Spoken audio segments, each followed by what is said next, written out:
Welcome to WP-Tonic, episode 121. We've got a prolific guest panel today on our Saturday Roundtable, and as we're discussing the relationships between agencies and freelancers. Before I let the panel introduce themselves, I want to remind you, if you enjoy the show, go ahead and subscribe to us on iTunes, leave us a review. That helps us out.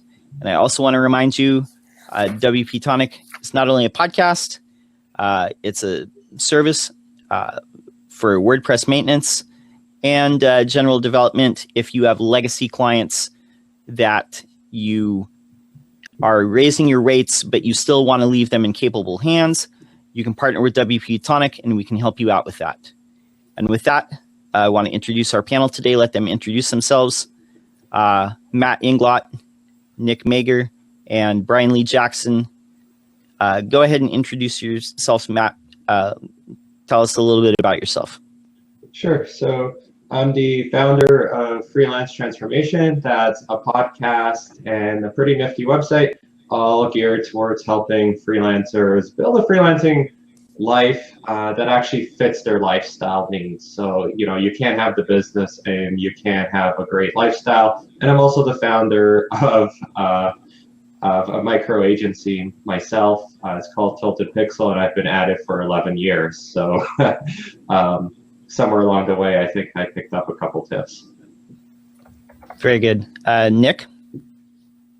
Hey guys, I'm Nick Meager. I'm 1/3 of Primer Co., which is a web development and design agency where we specialize in making websites for pretty much service-based businesses. And I live in Fort Worth, Texas. Very good. Brian? Hi, yeah, I'm the director of inbound marketing over at Keensta, where we do high performance web hosting. But I've actually worked at agencies previously in my past before, and I've done the freelancing thing too. So I've kind of been at both ends of the spectrum. So I think it'll be a good discussion. And I'm in Arizona. Very good. And I'm John Locke. I run a small WordPress consultancy here in Sacramento, California. And our areas of specialization are local SEO and WooCommerce integrations. So before we get into our main topic today, we have a couple news items. Don't know how familiar everybody is with these, but first a news item is the Word Sesh chat with Matt Mullenweg. And as you may know, Matt Mullenweg is the founder of Automatic, the originator of WordPress. A couple things I took out of his talk were the focus is on internationalization and growing WordPress through translations and reaching the non-English speaking world, and then also looking at competitors like Wix and Squarespace who are spending on advertising and maybe have a little bit easier interface. Matt, what are your thoughts on that? On that, I have only a couple thoughts. I am excited about the idea of WordPress continuing to kind of try to make itself as accessible to everybody as possible. And I remember WordPress for like the original days. I remember when we didn't even have WordPress, we had PHP Nuke and some of these like other content management systems that, well, let's just say they were dated. So it's impressive that WordPress has stuck around this long, but the challenge that it's always faced, of course, is because it's stuck around this long, it has the code base to show it. So anything that WordPress can do that kind of puts it forward into kind of modern standards, into the internationalization, into being reachable by everybody is fantastic. I kind of personally suspect that as time goes on, though, I think it's going to be more of a thing where competitors like Wix and Weebly and so on are going to be the choice if you don't want to become a website developer of some kind, like even, casually. And I think WordPress is ultimately going to be kind of that next level up where either you're a serious DIYer or, of course, you are a professional. You do this for a living, you build websites for people. And I think we just have to accept that maybe WordPress is not the platform for absolutely everybody for every possible thing, and that's probably a good thing. No, I do agree with that. I think it is at a fork in the road where it has up to this point tried to be everything for everyone. Nick, what were your thoughts from the word sesh with Matt Mullenweg? I like what Matt just said. I think that's extremely true. I think there's a use case for everything. I do like that they're trying to, spread it as, as much as possible. But I think, the more that these, website builders come out, Weebly, Squarespace, all that, I think there is room for those types of products. And I think unless you are like a do-it-yourselfer or you're willing to hire somebody to help you with it, and depending on what your overall goal is and your end goal, it kind of depends, which platform you go onto, just based on whether you want to lock yourself into like a proprietary software like that. But yeah, no, I think internationally, if we can push that as much as possible, I think that would be the best thing we could do. Yeah, I do agree. I think that there is a lot of saturation in the English-speaking world. I think there's a lot of potential for growth in, the rest of the world, because let's face it, that's bigger than the English-speaking world for sure. Brian, what were your takeaways from this episode of?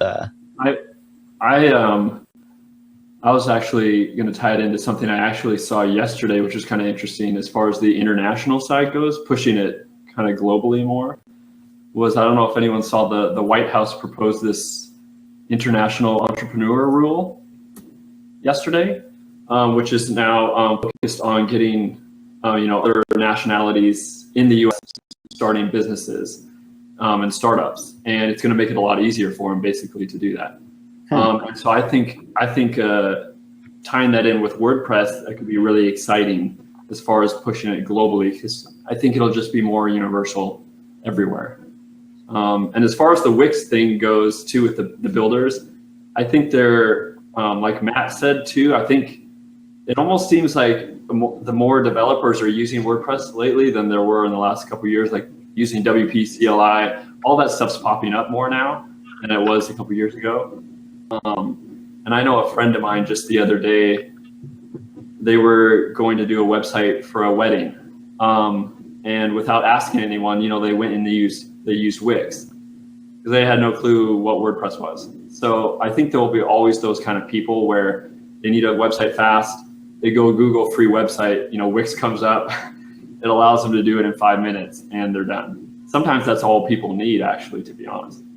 But like Matt and Nick said, there's going to be use cases for everyone, I think. People that need to build a website, full blown going forward, I think are still going to want to use WordPress. No, and I think that's true.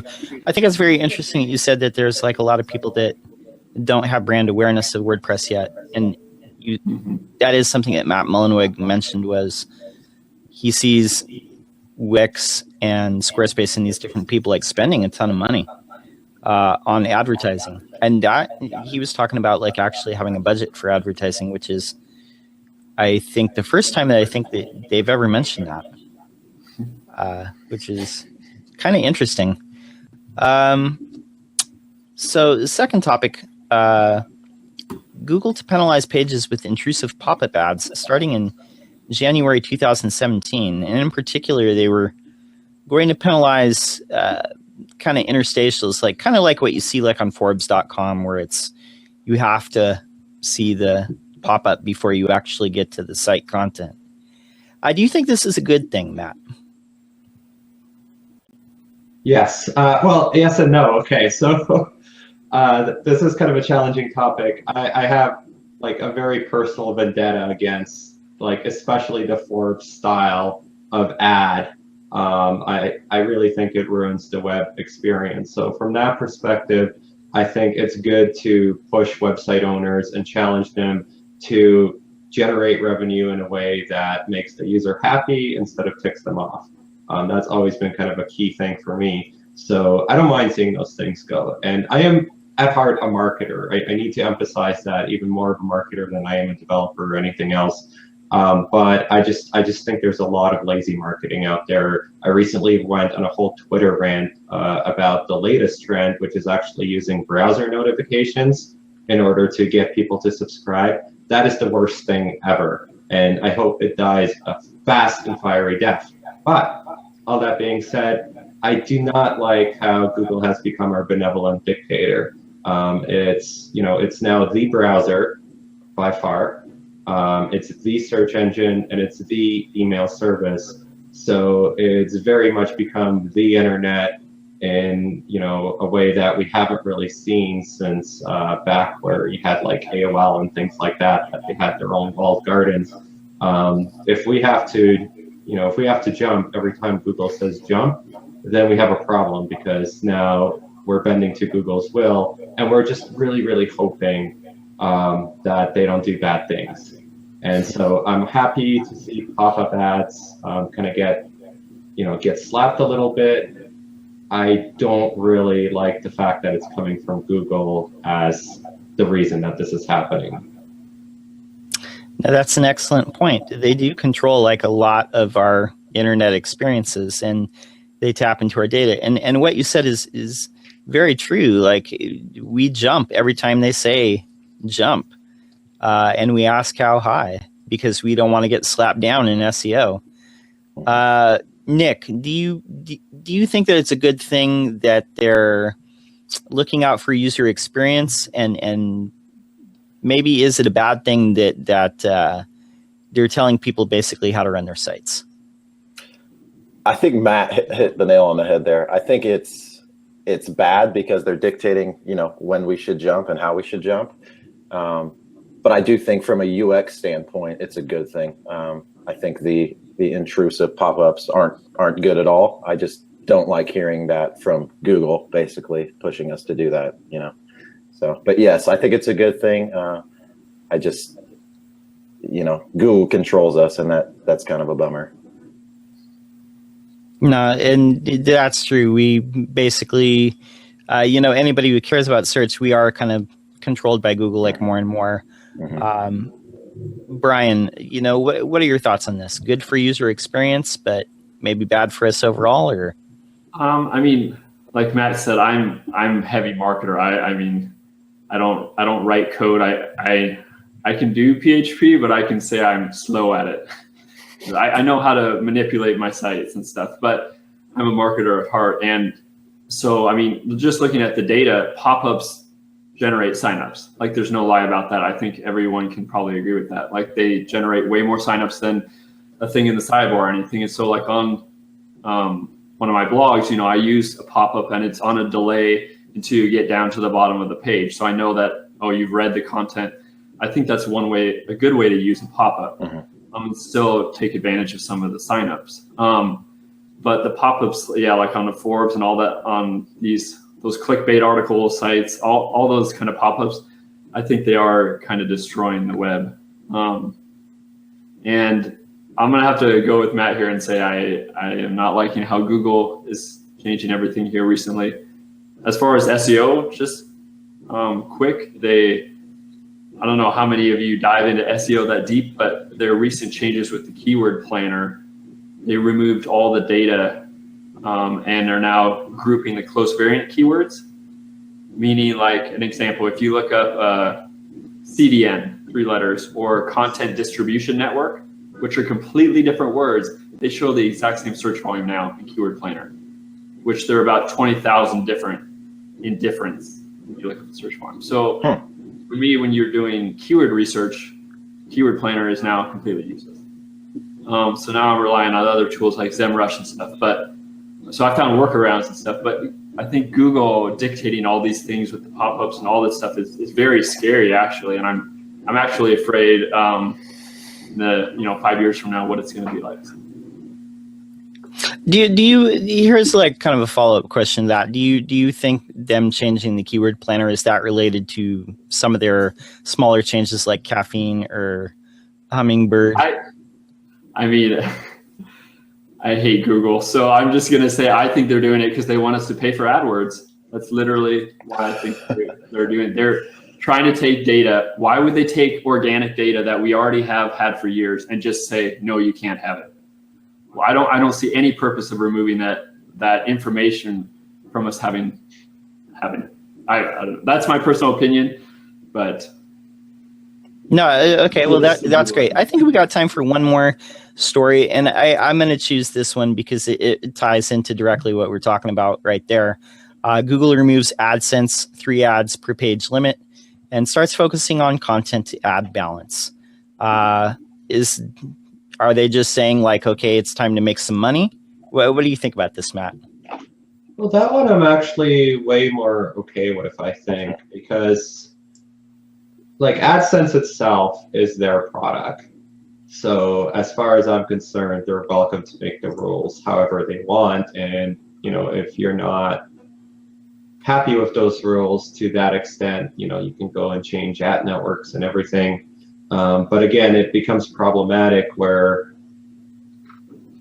Google's very strong influence on search engine rankings and being found online means that this is inevitably going to carry over to everybody, and Google is going to say, hey, this is how ads need to be run now, and that's where things get problematic. But with AdSense itself, I mean, I don't care what they do.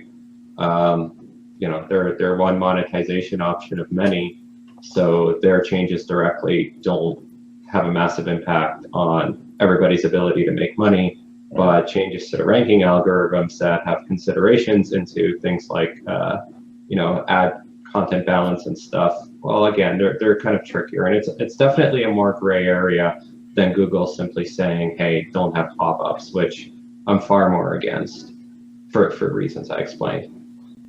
Yeah, very much so. Nick, do you feel that Google kind of loosening their restriction on, the 3 AdSense ads per page limit and making it more about a ratio, is this good for publishers? I think so. I think it's a good thing. And like Matt said, it is their product. So they have, the ability to do that, and they're totally welcome to do that. And I think for, sites maybe with like infinite scroll or, things like that, I think that could be beneficial to those site owners as well. So yeah, I think that's a good thing. Brian, how would, as a marketer, like how would you exploit this? Do you think this is good for, say, sites that rely on ads for monetization? Or, I mean, funny thing is because in my spare time I do affiliate marketing, and one of my sites uses AdSense, so I use it as one of my sources of income, and it makes quite a bit of money. Like it makes AdSense is definitely one of my incomes. And so I was actually excited to hear the rule because some of my sites I still push out really great content, and I always will as an inbound marketer. Like that's just in my blood. And so people that have great content usually have all this extra space, and so putting another ad in the bottom of your page or something might not, it might just help increase your revenue just slightly more, and it's not going to overdo anything at all. So I'm excited for that. Also, these clickbait sites, which I'm sure we've all clicked into them, and they say, see slide 1, 2, 3. The only reason they do that is because they have an AdSense ad on every single one of those individual pages. And it just, if you don't click them, it just generates revenue from impressions. And that's the only reason they do that. So hopefully those sites will now go to, like Nick said, maybe infinite scroll, or just just a normal web page from now on. I don't know. We'll see with that. But I was excited for the rule, and I think I read one of the Google reps' answers to why they did that, and I think they said, I don't know the stat for sure, but I think it was only 1% of people they only had issues with ever overdoing the ad limits or penalties against it. So a majority of the population wasn't trying to break a rule or get around it. So I don't see a bunch of people just throwing 50 ads up all this stuff. No, that's an excellent point. I didn't even realize that that wasn't really a rule that was being abused that much. So maybe people on overall have figured out that user experience is the most important thing.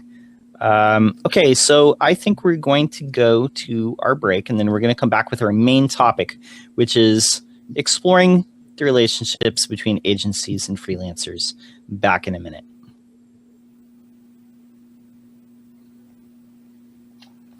All right, we're back on WP-Tonic. This is episode 121, exploring the relationship between agencies and freelancers. My guest panel today is Matt Englot of Freelance Transformation, Nick Mager of Primer Co., and Brian Lee Jackson of Key CDN. And I want to start. I'm sorry, did I mess it up? Keensta. I've actually switched. Okay, Keensta. I'm sorry. Scratch that. It's Brian Lee Jackson of Keensta. Okay, so the first thing I want to ask is, Matt, tell people a little bit about your backstory. As an agency owner for those people that don't know it, and kind of tell us a few things that you learned about running an agency with contractors versus having in-house employees. Mm-hmm. That was definitely a big part of my story. So I got into this thing right at the beginning of my career. Basically, I was in my second year of university, college for those of you in America. So I was in my second year, and I basically was working at a startup part-time, and they did what startups tend to do and ran out of money. And suddenly I needed work. So I started building websites for people, and very quickly I kind of started out operating under the Tilted Pixel name. And that was just me for the most part. But very quickly I did start contracting out work. Because, for example, I'm not a designer, so the websites that I designed were horrendous. And it's very good that other people do that now. But at some point, because I think partially because I kind of lived in what you could be considered Canada's kind of little Silicon Valley, Waterloo, Ontario, there was this whole startup mentality and this whole growth mentality that comes with that. So the impression I had in my head is that I had to grow, and growth was the only thing. So I opened an office while still going to school. I hired my first full-time developer while still living in student housing and eating crappy food and all that good student stuff. I was already supporting someone else a proper salary, and I just kind of kept it growing from there. I got a bigger office and I got more developers, but the problem is the whole thing just kind of started crashing around me.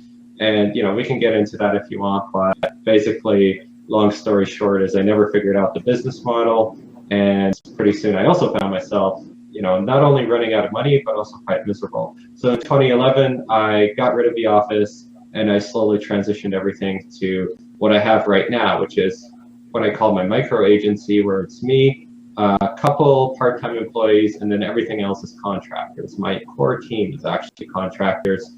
It's completely location independent. Last year I moved several thousand kilometers away from my closest clients, and it's all run from my home office, which I'm sitting in right now. And I haven't really looked back, and I think the transformation has been wonderful because I really like running my agency now. I did not enjoy it when I had an office and everything. And that doesn't mean, office space bad, remote good, but that's just kind of been the difference for me. With employees, it's meant fixed overhead, because you were asking, John, well, what's the difference? Well, the more fixed overhead you have in your business, the more you consistently have to bring in business at a very consistent rate. And that's very difficult in service work. So you have your office rent, you have your employees, and you have to bring in enough business. But you can't take on too much, because then you don't have the capacity. So it's very inelastic. But you can't take in too little, because then you don't have enough money to cover all of your fixed expenses. Whereas with the contractor model, I can take on very little work and I'll still make money at the end of the year. Or I can take on a lot of work and then I'll make more money at the end of the year. And I've had both types of years, and both types of years have been fantastic. It's meant that I've been able to, for example, go away for 2 months and travel Poland and Ukraine and have a lot of fun and not look back, and as well as do some other cool things. So I definitely think, for me personally, I like that better. And I do think that there's also gradients. So if you do have an office, you do have employees, well, consider that contractors can probably be a significant part of your workforce as well. And that gives you flexibility that you otherwise wouldn't have. That's kind of my quick 2 cents. Totally. Nick, tell us a little bit about your model at Primer, and are you guys primarily like a in-house, or are you guys more remote? So it's 3 of us at Primer. It's me, the developer. We've got a designer, and then we've got a marketing guy. So we kind of all started separately, just freelancing. We all worked at the same company for about 2 years. And then at the end of that time, we realized that we had enough work at that point to kind of do our own thing and go freelance. And, once we made that transition, it became pretty difficult to wear all the hats, because we realized how much we were really missing, because we had to do accounting and bookkeeping and all that kind of stuff. But mainly our issue was just finding the business. And that was really hard for us, because all we wanted to do was, what we've been studying for the last 3 to 4 years and just focus on that. But you can't really do that when you go off and freelance. So our next move after that was basically trying to find other agencies in our area and partnering with those people. And that's been the best move that we've made thus far. And we've been doing that probably for about 1.5 years now. And I'd probably say about 95% of our work comes from other agencies and just partnerships that we've created over the last year.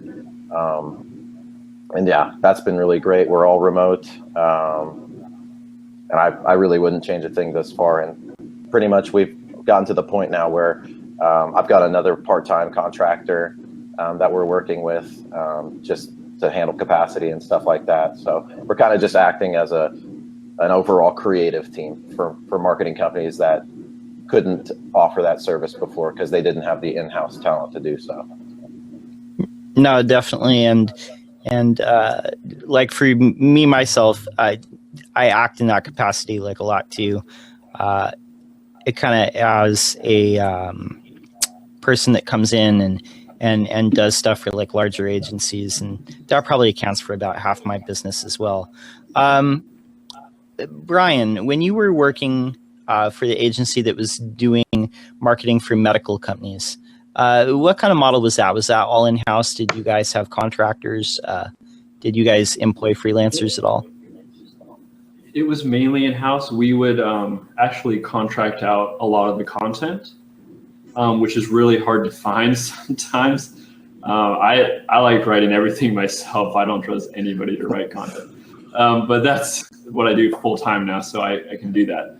But when you're at an agency, finding those partners, I guess, kind of like Matt and Nick, are very crucial to bigger agencies, because a big problem that we had is the agencies are all about numbers, basically the bigger ones, and they're signing up as many clients as they can. And for the employees working there in the cubicles, which I was, and I will never go back to the corporate lifestyle. I've been remote for 2 years now. I'll never go back. But upper management is always pushing the numbers, and the people don't get as much hands-on approach, I guess, as what they should be. I feel like if you go with a full-blown agency, sometimes you need to be careful, because they might be juggling 500 other clients, and so they might do just enough to appease you, but nothing more than that. And so I would say, even going with a smaller thing like you or Nick or Matt's outfit, I'm sure you guys get way more love to your work than those bigger agencies. And so I would urge businesses to actually find more people like you guys, instead of going in and Googling, what's the biggest web development agency and going straight there. That could be a big problem, just because I've seen it from the corporate aspect. That's totally insightful. I'm glad you say that. That's kind of one of the things I wanted to ask about too.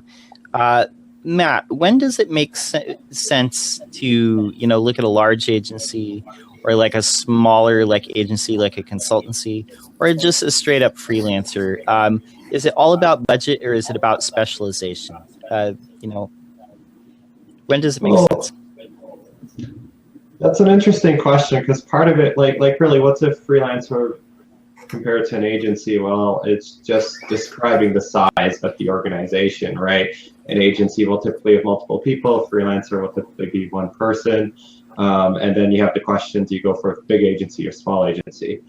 So in terms of the big agency, I'm just going to echo Brian's sentiments. I'm not saying that they're universally bad, because I think if you're like a big Fortune 500 brand, they probably do have a lot to offer. I think the biggest thing a big agency has to offer is their contacts and experience playing on a very large playing field. And that's probably what they're best at. Like if you want a commercial hitting the airwaves on like primetime TV, for example, there is a lot to be said for a big agency and the fact that they know how to make that happen.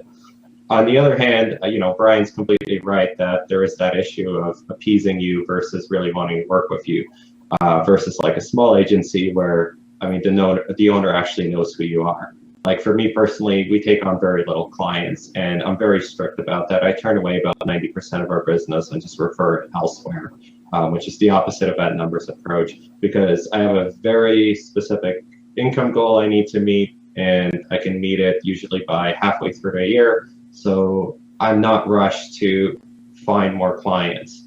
I'd rather find the right clients. Now, should you hire a freelancer? Well, sure. I think the biggest thing between hiring a freelancer and an agency, generally speaking, and I think we have to be careful. Generally speaking, an agency is more likely to have a bit of a process to getting things done. A freelancer, by and large, for better or worse, oftentimes this person will have more of an employee mindset, where like it's almost like contract employment, where they expect you to be the boss, to give them work, and they do it. In theory, an agency is more of a consulting engagement where they tell you what should be done. Of course, you're going to find great examples of the exact opposites of what I just told you, but that's just what I've generally found, and that's something to keep in mind. So if you have a very strong idea of what you want, like if I'm hiring a designer, I know what I want, I know how to manage a designer, no problem. I can go find a freelancer that'll do that. If I'm looking for ideas, if I'm looking for help on execution, I probably want to talk to an agency, and still very much vet them, because not all of them have that mindset. No, that's excellent. Process is very much like the differentiator. Nick, would you agree with that? And what would you say as far as like fit between, you know, like small agency, big agency, freelancer? You know, when are each of those like the best fit? Well, I definitely agree with Matt, with what Matt just said. I think it comes down to capacity, the process, and budget. I think depending on what your end goal is, you know, how big your project is, whether you want to be, if you're more of a hands-on client, it kind of depends which route you should take. I personally, I think that going the smaller route is better, because you can, you know, directly talk to who you're going to be working with. You know, it's more personal than going the agency route. Like a lot of the agencies around here, that it's just a numbers game, and they try to get as many projects as they possibly can under their belt, and they ultimately outsource it to people like me anyways.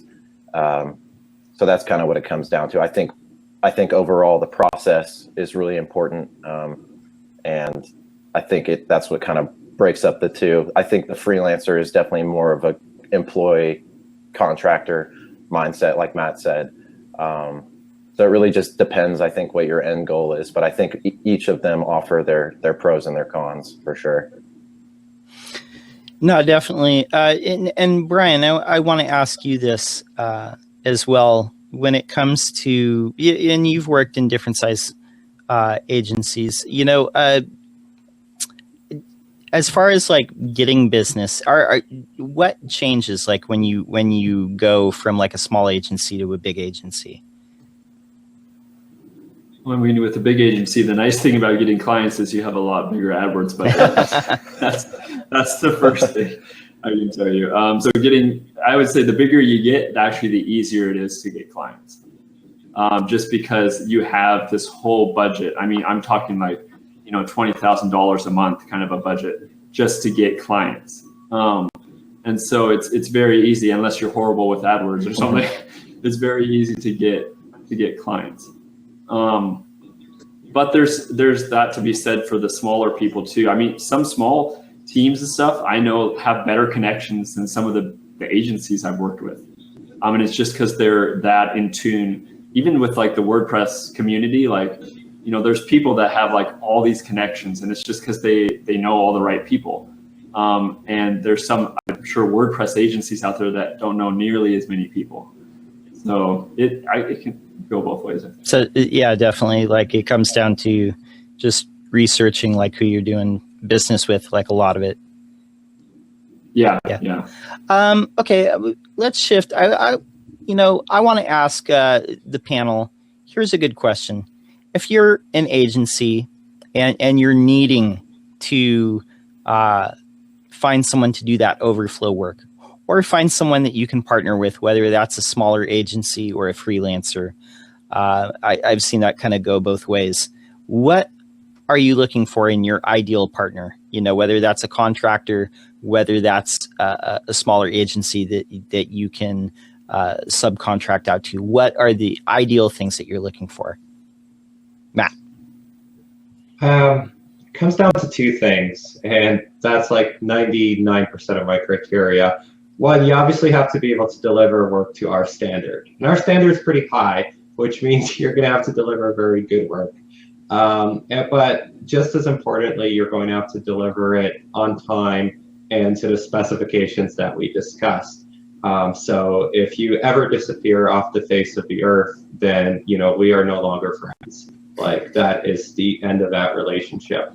And I'm very strong about that because at the end of the day, I have to answer to my clients. So if I'm working with somebody that kind of considers themselves an artistic genius and works on their own schedule and is their own unique person, and is going to disappear on me for 3 months because, charm and whimsy have taken him away elsewhere, they're not a viable person to hire, point blank. So that's, I think, the most important thing is, you got to be able to produce the results, but after producing results, you got to be somebody that we can actually work with. So that means that when you say you're going to do something, you do it, and you do it on time, and you do it in a way that makes sense. So the other part of it is sometimes you'll get people that just surprise you. We agreed with the client, we agreed with you that we're going to do things a certain way. We're going to build this. These are the wireframes and all of that. And we come back and it's something completely different.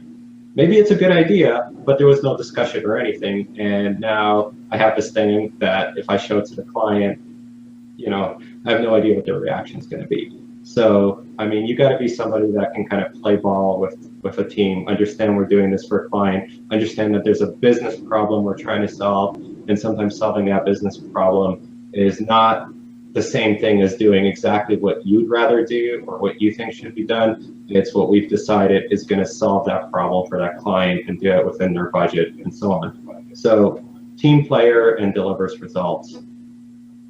Absolutely. And I've definitely found those to be key things. And Nick, you are in a position like where you both work with larger agencies and, perhaps you even have contractors that work for you.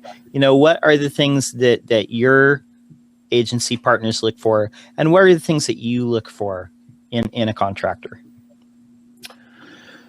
So the things that I look for, it comes down to talent, and that's usually the hardest thing to find for me. I've went through, before I found the guy that I've been working with now, it took me about 5 to 6 people, just because I'm so picky and my standards are set so high, and that's what's really important to me. So I'd say that is probably number one.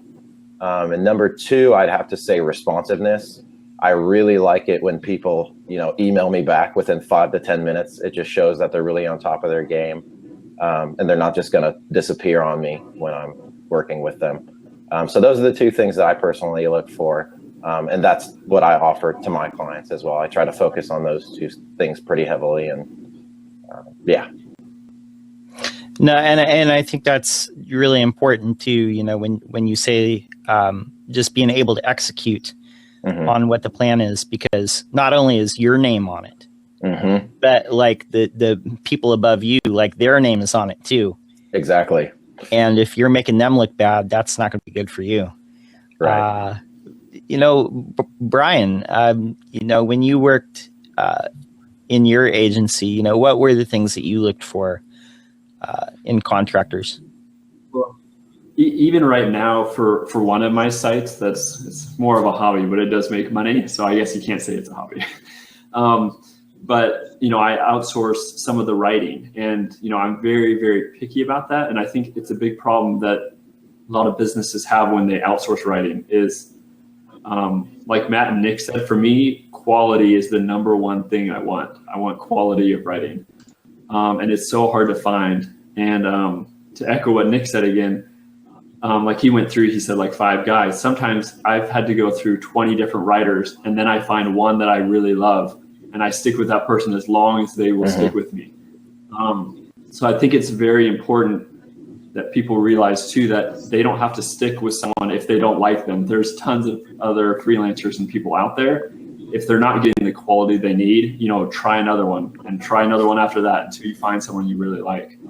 And then just stick with those. Right now I have like, I probably tried 50 plus writers, and I have 3 right now that I can pretty much give anything to, and I love what they produce. Those are all really great responses. And I'm just going to echo something that each of you guys said is what I've found, like in cultivating my own relationships, is first off, you need to be able to do the work.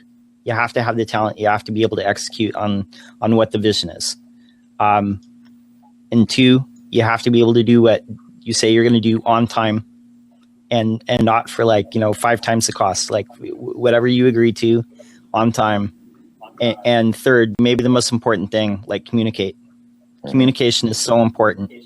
And what I found is, you know, as any type of web professional, if you communicate in a timely manner, honest manner, you're going to be ahead of probably 85% of everybody else in this industry. And that's just my own personal experience and what everybody I've ever run into has said. So here's a question for you guys. How is remote work changing how agencies are structured? You know, traditionally we've seen like people, you know, gather in a building, and there's something to be said for culture. But is that really like as necessary as it was, like people gathering to the same building each day from 9 to 5? Matt, how is remote work changing the face of agencies?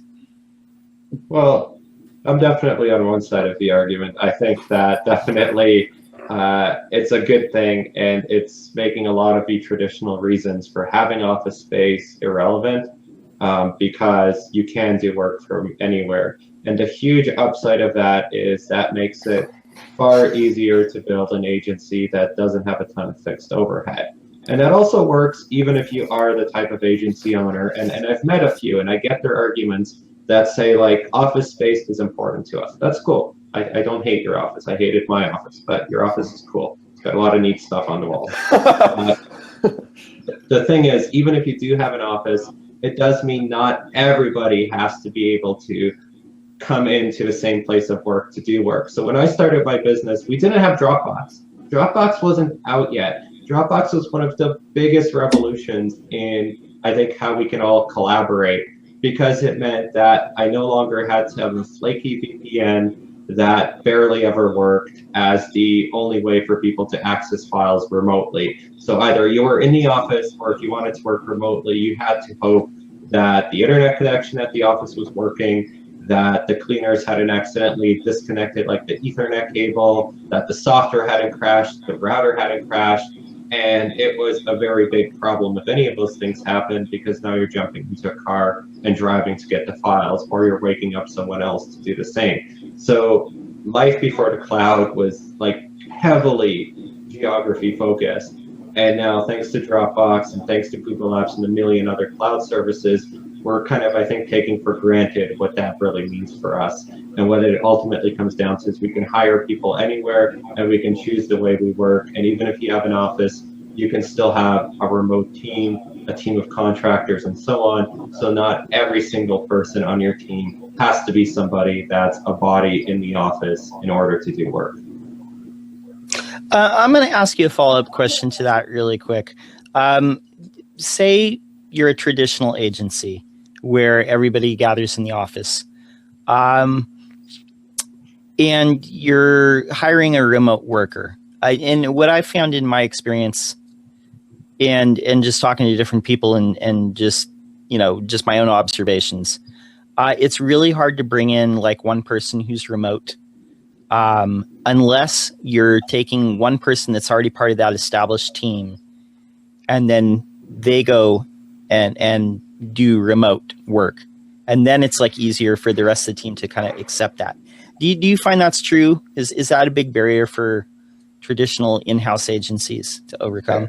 I can only speak to that to some extent. I was at one point in my agency life where I did have employees in-house and I did have people working remotely, and it worked. But they were also very different relationships. The in-house employees were by and large full-time. The remote people were contractors. So right there is a big difference. And there was some collaboration between the two, but it was different than the people in-house. But I don't think that it's as big of a barrier as it sounds. I think it's more of a learning curve, where no matter what, if you want to do remote work, I don't care who you are going to have to learn a new set of tools, a new set of technologies, and you might have to rethink your project management processes. I think that's a big one, because you can no longer gather a group of people around a whiteboard anytime you feel like it. You have to actually have a process for doing these things. So there is a cost, I think, I guess, to the remote, that you have to learn some tools and technologies, and you do have to change your processes, but processes can be changed. No, excellent. Nick, in your estimation, are more agencies now like embracing remote work, or are a lot of them still kind of entrenched in-house? I think it's slowly moving there. When I first started, trying to connect with the marketing firms, at least locally in my area, it was challenging because I heard all of those things. I heard, oh, well, I've already got employees, so the value proposition that you're giving me doesn't really make sense because I'm already paying payroll tax, or the culture, I'm not sure if this is a good fit because culturally we're not, you're working remote, so what are my clients going to think? I got questions like that all the time. But for the companies that I do work for remotely, I've got 3 agencies that I work for right now, and it's been a great experience for them and for me. And I think that's really where it's going with the increase of freelancers and people kind of doing their own thing. I think contract work is becoming way more popular. So I think businesses are going to start switching their business model and eventually going there, because it lowers overhead. You no longer need an office. You can have a virtual office with mail forwarding, So I think it's pretty beneficial to look, into the remote work and, cutting costs greatly by having a remote team. So yeah, I definitely think that's where things are moving. Okay, so here's a follow-up question for you. Mm-hmm. Is that something that you need to sell clients on, the fact that you have remote workers, or is that something that is not even a concern to them? When clients come directly to me, that's never been a concern. I've never had any clients ask me if my team's remote. The only time I've ever been asked that has been from other marketing agencies. They're just, would you be okay with coming in the office, from this time to this time? And it's like, why? I can come in for a meeting if you want me to, but I've never gotten that from a client. I've only gotten that from other agencies. Intriguing, very intriguing. Why do you think that is? Just a question. Culture.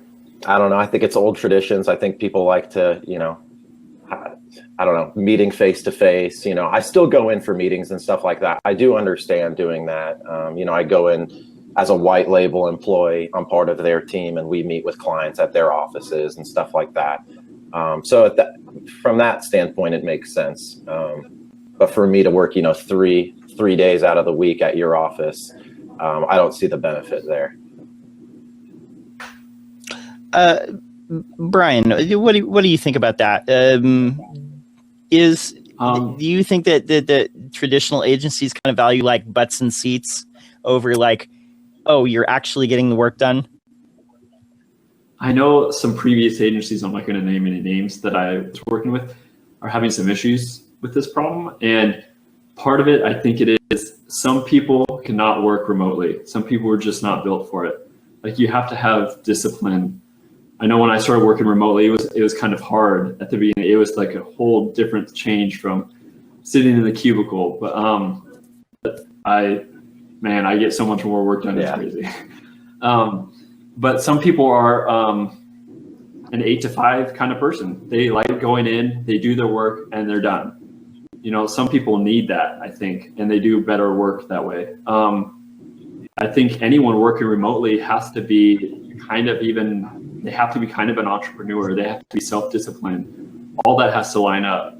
And if you're not like that, I don't think you're going to work or succeed working remotely. So I think there is still a place for people hiring employees that work in the office, because some people work better that way. But I'm all for remote personally.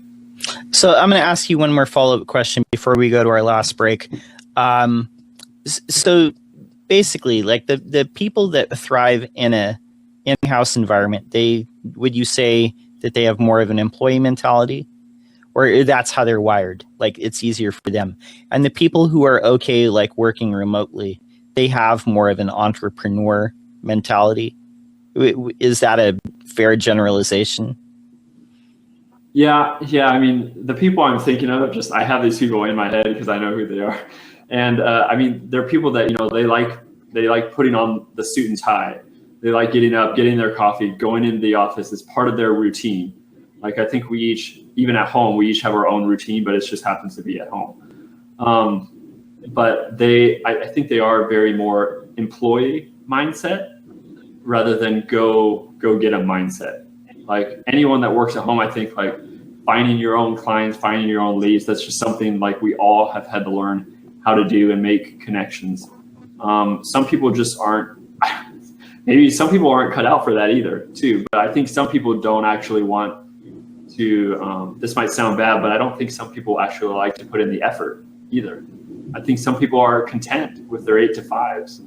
And it pains me to say that, but I know people that are that way. They're happy doing their thing, working, if that's good for them. But yeah, it's definitely employee mindset, remote entrepreneur mindset. I think 2 different things. And teams like Buffer and all those teams, every single person on that team, you can tell has the entrepreneur go get a mindset. Like they're all that way. And so I think it's there's a very big contrast between the 2. No, I think that's really insightful. And when you see like entrepreneurs like, say like Gary Vee, but he's not the only one that says this, when they talk about self-awareness, like in knowing yourself and knowing how you're wired, maybe that's part of that. And it's not right or wrong for anyone to, thrive better as an employee, because there are some people who are excellent talents and they just thrive better in that environment. And then there's some people who are more, independent. And I think a lot of people would take that as a judgment, but it's not really a judgment. It's just, how you're wired. Okay, we're going to go to our last break. We're going to do one last question. And then we're going to end the podcast, and then we'll have some bonus YouTube content. Going to a break. We'll be back. All right, we're coming back from break. This is WP-Tonic, episode 121. We're talking the relationships between freelancers and agencies. And on the panel today, it's Matt Inglot, Nick Meager, and Brian Jackson. Final question. This one comes from my co-host, Jonathan, in the chat room. He says, when you're working with clients and they think that maybe like they're the ones in charge, as a freelancer, how do you avoid the situation with having lots of small bosses when you're a freelancer. And I think this happens like even if you're a small agency, you have a ton of small bosses. Matt, how do you deal with that? So I think 80, maybe even 90% of the time, the root problem is having that employee mindset to begin with.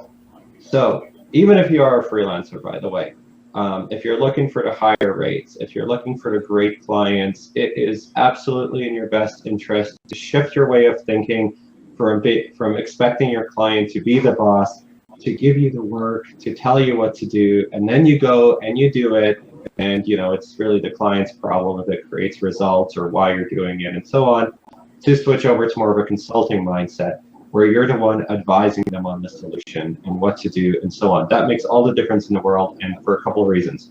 One, when you take that approach, it begins at the sales process, meaning you're naturally going to attract the clients that want that relationship.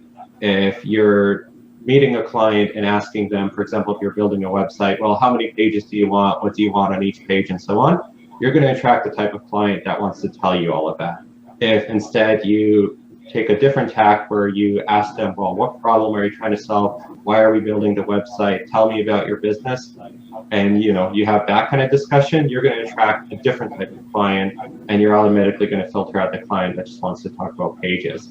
And then when you win those clients, when you maintain that relationship, when you're the advisor, then this is not really going to come up except in rare occasions where something's just broken down and somebody's just really wired to be weird. But I think truly bad clients are extremely rare. Most of the time we create bad clients with our own inability to serve them properly versus vice versa. And I've been at this for 11 years and I've learned all of this the hard way. So I promise you, I've been in a lot of those relationships myself, and it's only been in the past 4 or 5 years where I kind of really realized what I was doing wrong. No, that's an excellent response. A lot of it is about managing expectations correctly. Nick, as a person who, helps run like a small agency, how do you, juggle like all the different clients? How do you deal with that situation? So I think what Matt said is absolutely right. I think once you change your mindset of, looking at the overall goals and what their end goal is for their business and stuff like that, that's when it absolutely changed for us. When we stopped thinking like an employee and we were like, all right, well, what are you looking for? What's how many pages are you wanting? Because that was the exact questions we were asking. And I think once you change your mindset, that's kind of people come to us now for more. They come to us specifically because we're going to suggest what we honestly think they should do for online. So I think it is really just a mental switch. I still do have the clients that are like that. I've had my fair share of nightmare clients, but it's definitely started changing ever since I've started changing my mindset at the sales process and asking all the right questions versus more of the employee mindset. Excellent. Brian, when you worked at the marketing agency, did you guys ever encounter clients that kind of rebelled against that hierarchy and that you kind of had to like put in the line a little bit? Or a problem we actually had was this is where I will have to disagree with Matt, I guess, slightly, is I think there are bad clients out there sometimes. And I think sometimes you got to let them go. That's something we actually struggled with. Sometimes we would get clients and we're talking big client. I mean, we're not talking like just, some mom designing a new blog or something. We're talking like businesses. And, sometimes they have this mentality where they will just nag you constantly. I'm sure you've all been there. But, where they think, most of the times agencies will charge either by the project, by the hour, or they'll be on a monthly stipend or something for work.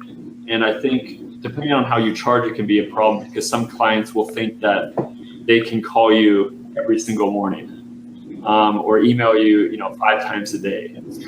And so I think sometimes as an agency too, you have to be a little careful of trying to work too hard for a client which might sound wrong, but there's sometimes you have to let clients go and to help maintain your productivity, especially when you're juggling, 50 other people. You can't devote, it's like the 80-20 rule kind of a thing, like don't put all your work into that one person when all the more productive, more expensive clients are on the other side. So it's... No, I think that's an excellent point. You're not just managing time, you're managing like the energy of your team. Yeah. And it can definitely get depleted. But boundaries help. Sometimes you kind of have to explain those things like over and over to make it clear. But I think I've seen somebody tweet this before. It's like if you say like your hours are like 9 to 5 and you have developers like answering like texts at 11 p.m., that is no bueno. So yeah. Well, this has been, we're going to wrap up the podcast. This has been an excellent roundtable. So panelists, I'd like you guys to tell everybody like how they can get a hold of you and what you have going on. Matt, how can people get a hold of you? Best way is freelancetransformation.com. You'll find the podcast there. You'll find a whole bunch of material and so on. And of course, if you want to reach out to me directly, matt@freelancetransformation.com is a wonderful way to reach me. Very good. Nick, how can people get a hold of you? Probably the best way would be on Twitter. It's just Nick_Meager. Or if you would like to email me directly, that's fine too. You could just do nick@byprimer.co. And those are the best ways. Very good. Brian, how can people get a hold of you? Yeah, email is brian@keensta.com, or I pretty much live on Twitter, so at Brian Lee Jackson is my Twitter handle. Absolutely. And you can get a hold of me at my website, which is lockdowndesign.com, or you can find me on Twitter. It's lockdown_, and my co-host Jonathan, I'll speak for him. You can find him at WP-Tonic.com, and you can also find him on Twitter, Jonathan Denwood, and he responds really quickly to people on Twitter. For the podcast, this has been WP-Tonic episode 121, and we're going to go into our YouTube bonus content. If you want to find that, you can find that at WP-Tonic.com. You can also find that on our YouTube channel. Remember to subscribe to our iTunes and leave us a review. It helps other people find us. It helps drive us up in the iTunes rankings. We totally appreciate it. Signing off. All right, and so now we're into the YouTube bonus content. I'm going to ask one more question. Here's an interesting one for Matt. And I know that we asked before, what do agencies look for in contractors? But what do you think that freelancers look for in agency partners? That's such a wonderful question. I think it depends on the freelancer, but I think there are general truths. People want to work for an agency that could actually give them work, which maybe is a strange thing to say, but there's a lot of people that will approach you with theoretical ideas of working with you, but don't actually end up giving any projects or anything. So I think that's definitely a big one. And I think, treating someone well, so paying them fairly for their work, setting realistic deadlines. Maybe I'll get some flack for this, but I definitely think agency ownerships attracts a certain type of person, unfortunately, where, I think there's a lot of agency owners out there that are kind of a little bit insane. And again, I've probably just lost half my viewership saying that, but there is the type of owner that believes everything needs to be done yesterday, that everybody needs to be working 24/7, and it's a bit of a psychosis. So I've tried to work with some of those agency owners myself, and it's just not healthy for anybody. So I definitely think freelancers are kind of a little wary of that when they work with agencies. So you know, I kind of try to incorporate that into what I supply to freelancers. I've already stated my expectations earlier, but in return, I mean, I try to be like a fair and reasonable person to you and not treat you like a bag of meat that does design or coding or whatever. Oh, it's excellent. Yes. Yeah, just a little bit of mutual respect, goes a long way. Nick, what do you think, like, freelancers and contractors are looking for, in agencies that they want to work with? I think the first thing would probably be consistency. That's what I look for the most, because that really is hard, because having 3 different agencies that I work with, it's, I'm lucky enough to get consistent work from all of them. A mutual respect is nice. Somebody that, respects what you do, and just kind of lets you do your thing. And, you've got the clients, obviously, that are that are designers, and they pretty much just tell you exactly what to do with the 20 revisions that they send you. But the mutual respect is definitely a big thing. Not trying to drive down your prices, every time you send something. I've worked with agencies where it's every time I send a bid out, it's just, okay, well, we can't do that. Can you do this? And it's kind of just a mutual respect thing, I feel like. I'm going to follow up with that too. And something that I found in my own experience, working with tons of different agencies, I think whenever you first establish that relationship, it's easy to get like a fair price when you first approach them and say, this is kind of the range that you should expect. And I think when you start driving up the price later, but say with just your demand or your skill level changes, which it will, over time, it goes up. There comes a point where people just drop you because it doesn't necessarily fit with their business model. Say they're only looking to pay a little bit. And that's really tough. And some people in some agencies out there, they're looking to just pay, maybe not rock bottom, but, next to the rock bottom. Right. And that's a little tough to find people on short notice or any notice at all. Brian, what do you think that freelancers and contractors are looking for in their agency partners? I think I haven't been on that end of the spectrum that much, but I've chatted a lot with the freelancers at the agency side of it.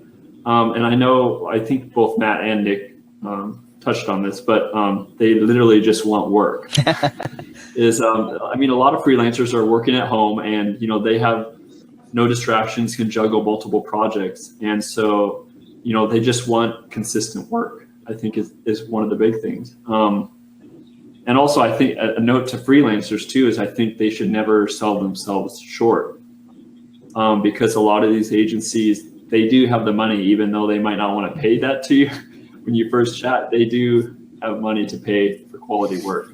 And I know some freelancers right now that are selling themselves short, and I've told them, raise your prices because your work is worth it.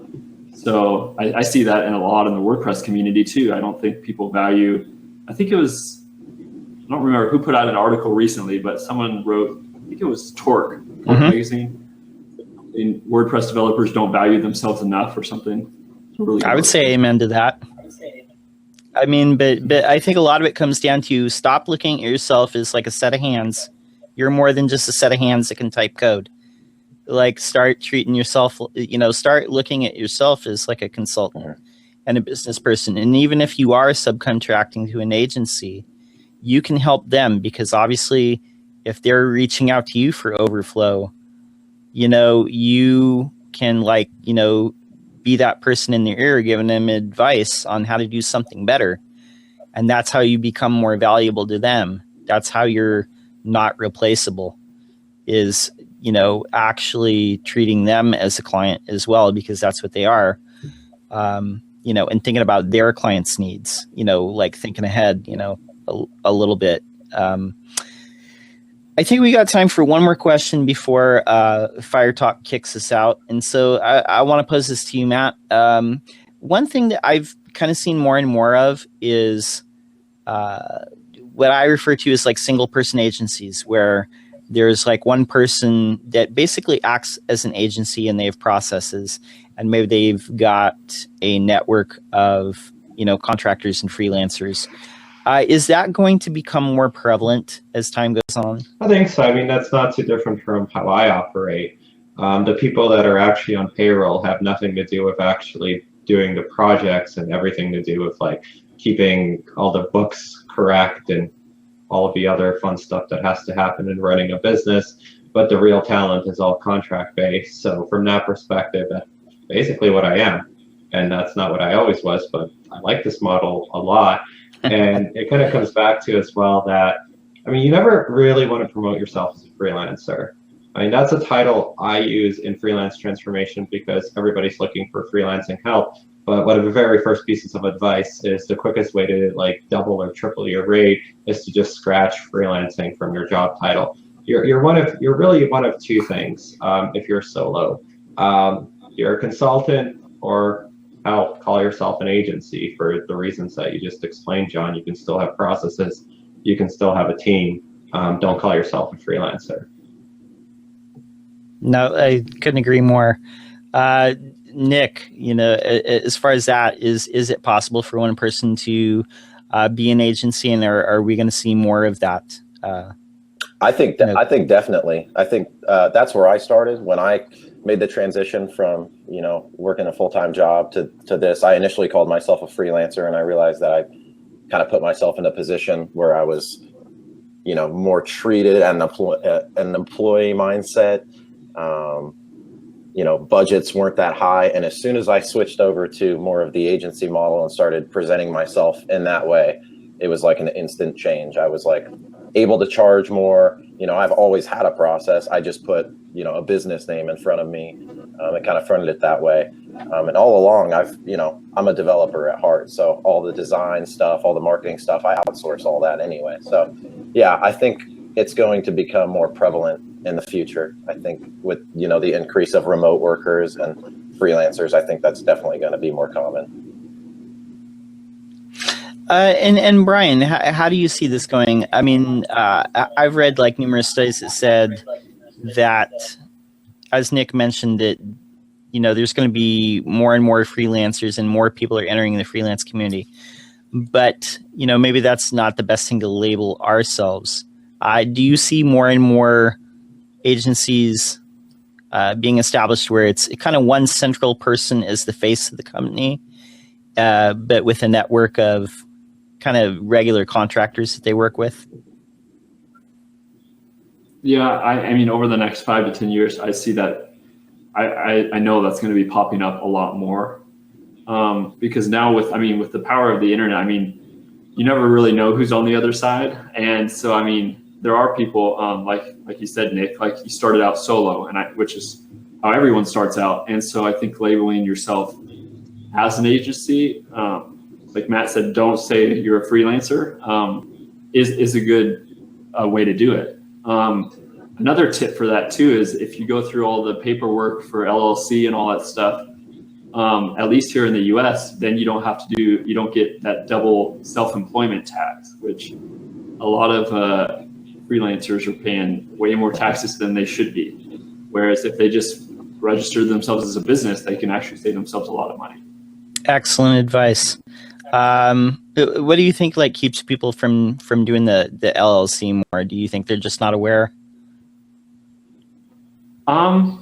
Probably. I mean, I'm a pretty technical person. I write a lot of technical content, but taxes scare me. I don't like to do it. I don't want to mess it up. And so I actually pay a tax accountant on a monthly basis to do this stuff for, because even though I work for Keensta, I'm actually a contractor because they're not a US company. And so the US sees me as a contractor. They see me as self-employed. And so, I have a registered business where I'm paid at. And so that's how, it saves me a lot of money on taxes. But I paid a company that, on a monthly basis that does some of this stuff for me. And it's, they save me way more money a year than I would have not had if I didn't pay them otherwise. That's So- definitely excellent advice. Everybody should have an accountant, and definitely, be on top of their taxes, for sure. Anyway, Fire Talk, I think, is going to kick us out in about 5 minutes, so I'm going to let you guys go. This has been very excellent. Thank you guys so much for being here today. And definitely, you guys are welcome to join Saturday panel. Always do this at the same time. I thank you so much for your input. Thanks for being our guest, Matt. Thanks for being our guest, Nick, and thanks again, Brian, for being part of the panel. For everybody watching, this is WP-Tonic signing off.